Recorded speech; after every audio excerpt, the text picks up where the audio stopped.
Big g'day and welcome to another big edition of the BFNL Footy Show. Thanks to McDonald's. We're looking back on round 17. My name's Yeendy. I'm joined by the great man, Liam Brady. Thanks for joining us, mate. Yeah, good afternoon, Yeendy. Good to be here, mate. And we only had about 4 games on the weekend, mate. So we had, and all of them sort of having a bearing on the finals. Yep. Let's talk about one of the first ones. The game I had the pleasure of getting out to. It was Darley 15-17-107 defeating Ballarat 7-8-50 in the Swans' last game of the 2017 season. Yeah, no real surprise there, Yeendy. I think Darley have shown that they're good enough to certainly play finals footy, and up against a side, a really inexperienced side in Ballarat, who have got a really young group, and they've played some pretty good footy throughout the season, Ballarat, but probably getting a little bit more, I suppose, a little bit tired towards the end of the year. We know that was their last game on the weekend. They've obviously got the bye this week. So, Ballarat would have been, I suppose, hoping to finish the season causing a fair upset in beating Darley, but Darley, on their home track, just a little bit too good. And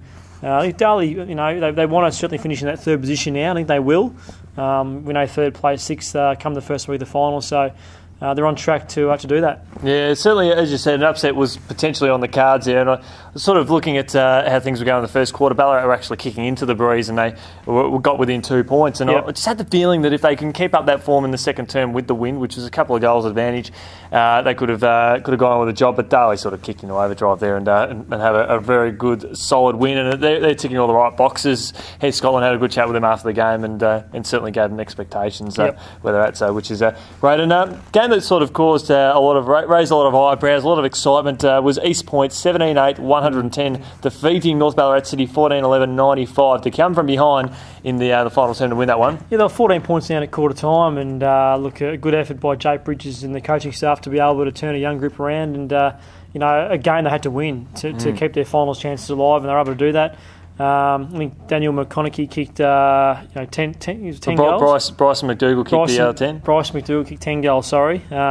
Fantastic performance by a young player to be able to kick 10 goals in a BFL senior match. Stood up on the big stage.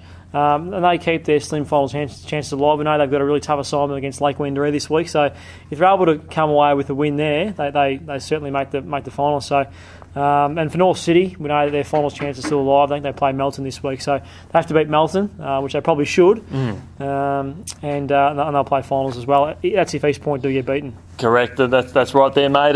Melton South had to. I think they had a tough job on their hands. They come from behind in the second half to defeat Melton 13-7-85 to 12-6-78 by 7 points in a good close game between two fierce rivals. Yeah, good win by Melton South. A game they had to win, and we know the rivalry is really strong between these two clubs, and always draws a really big crowd. So Melton South. I'm not too sure mathematically in terms of what their final chances are at the moment, but that's a game they needed to win. Yeah, definitely right there, mate. And the loss there for Melton basically rules their season done, unfortunately for them. But with Brad Murphy and all the work that he's had to do, has had a great job as coach. The final game, which wasn't a surprise on their result front, but Bacchus Marsh 22-28, 160 defeating Sebastopol 139, and probably from a Sebas's perspective, a disappointing way to close out that game.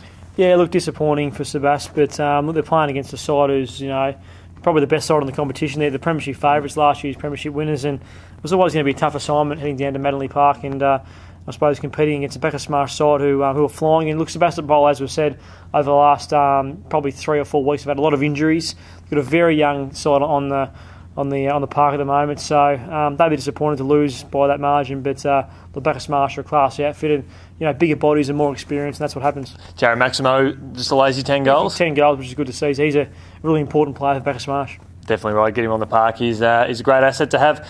That closes the wrap up of the round 17 reviews here on the. Thanks to McDonald's. Liam, thanks so much for joining us. Thanks, Shani. Good to be here.